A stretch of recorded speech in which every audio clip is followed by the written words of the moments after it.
pastinya mengajak masyarakat semua untuk ayo kita bersepeda untuk berjalan kaki. Tadi kita ngerasain sendiri, treknya enak banget. Ya. Ada beberapa tempat yang sudah steril, ya, jadi ayo kalau bukan kita yang meramaikan siapa lagi?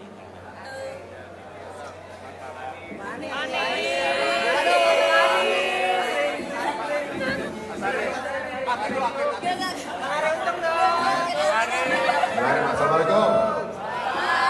Jadi teman-teman nanya gini tapi nggak pada sepedaan nih saya lihat tadi. Di truk tadi kayaknya nih. Kita lihat ya.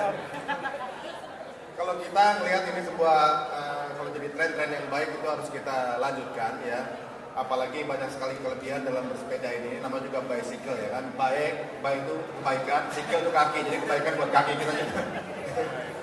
Jadi dengan kalau kita bersepeda jadi tren ini banyak hal, sampai kantor bisa lebih sehat, kemudian orangnya juga lebih energik, ditambah mengurangi banyaknya kendaraan bermotor, jadi lebih sehat lah. Mudah-mudahan Jakarta akan mengawali tren yang baik untuk seluruh kota di Indonesia. Amin.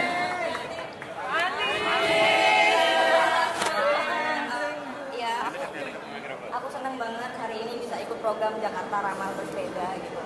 Sekali lagi mengingatkan kalau sepeda itu bukan hanya untuk olahraga, tapi adalah sebagai alat transportasi gitu. Biar lebih banyak lagi kita harus mengajak, kalau bukan kita siapa lagi, biar kurang juga kendaraan bermotor, mobil juga, biar udaranya lebih bersih lagi. Itu aja sih. Thank you.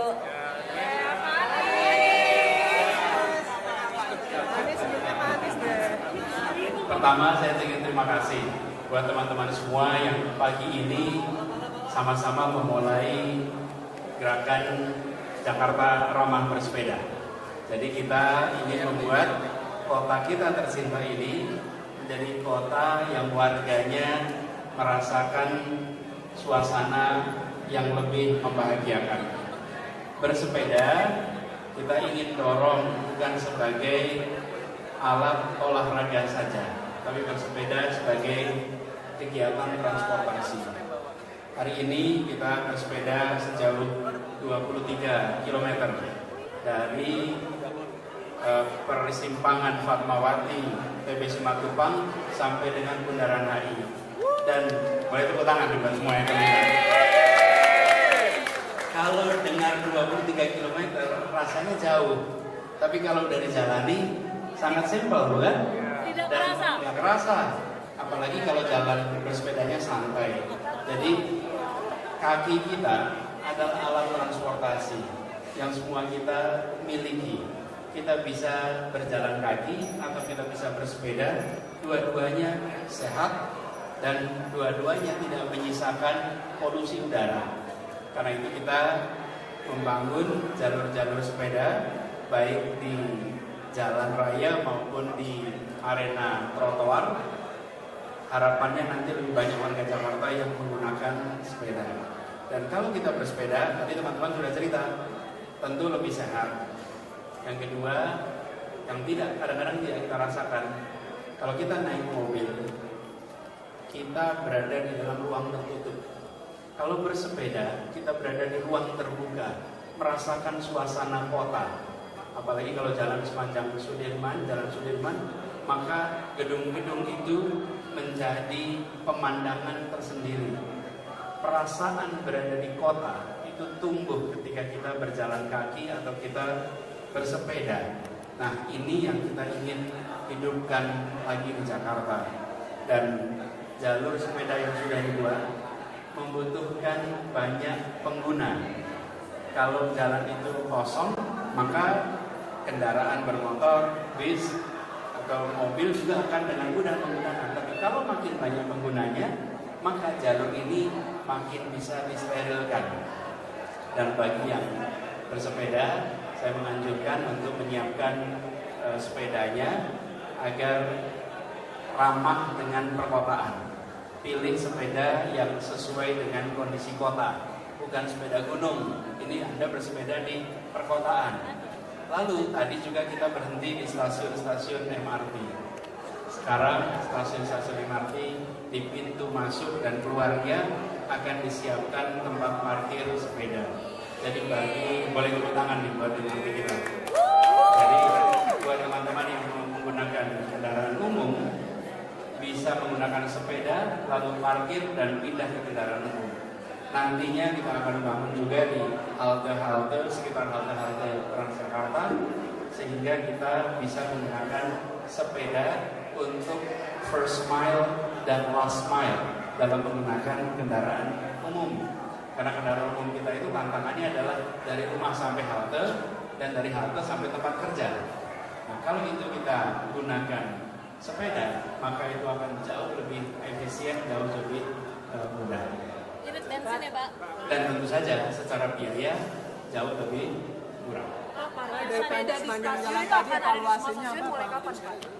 Jadi sekarang kita segerakan sebelum akhir tahun 2019 itu semuanya harus sudah memiliki tempat parkir sepeda dan dibangun tempat parkir sepeda yang cukup. Jadi strateginya adalah gradual. Dibangun, ada yang menggunakan lalu dikembangkan lagi. Sehingga nantinya stasiun-stasiun kereta api atau stasiun-stasiun MRT ada tempat dan halte-halte ada tempat parkir yang cukup buat warga. Kalau integrasi jalur sepeda dengan TG sendiri nanti bagaimana ke depannya? Sampai ke halte, karena disitulah sudah integrasi. Karena sesudah itu mereka menumpang menggunakan Transjakarta. Ada beberapa jenis bis Transjakarta yang di depannya ada bike rack. Itu adalah bis-bis dengan lower deck, karena mereka berhenti di pinggir jalan. Tapi Transjakarta yang menggunakan jalur khusus itu tidak bisa menggunakan bike rack, karena menurunkan sepedanya tidak mungkin di tengah-tengah halte yang bike rack. Itu mulai kapan Pak?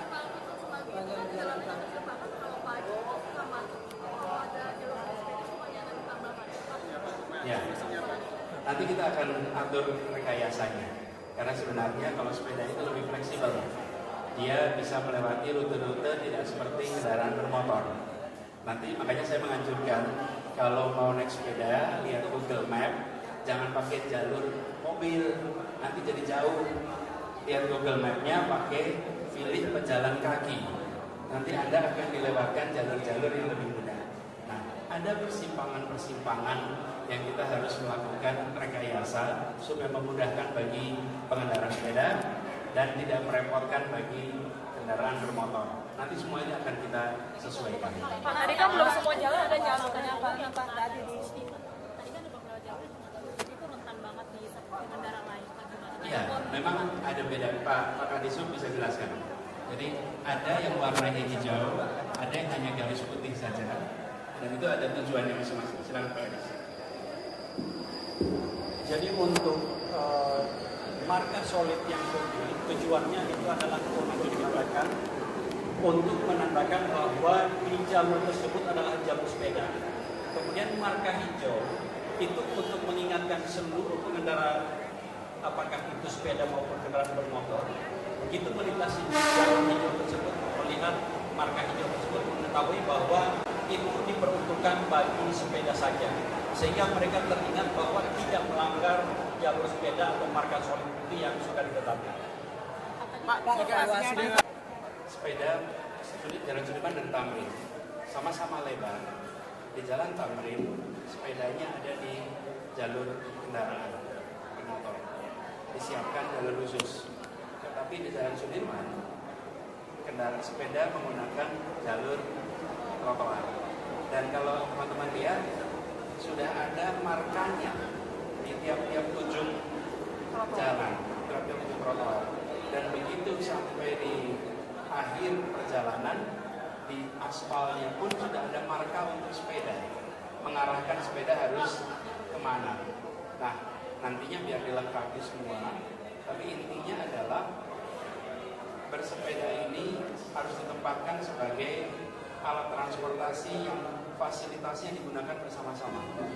Jadi bukan satu tempat seperti jalur busway yang steril dari pengguna apapun. Yang steril hanya di lokasi-lokasi yang ditandai khusus. Tapi yang sisa gunakan bersama-sama baik dengan pejalan kaki maupun dengan kendaraan bermotor. Sambil kita mendorong lebih banyak yang menggunakan. Pak, Pak yang ditandai khusus itu kriterianya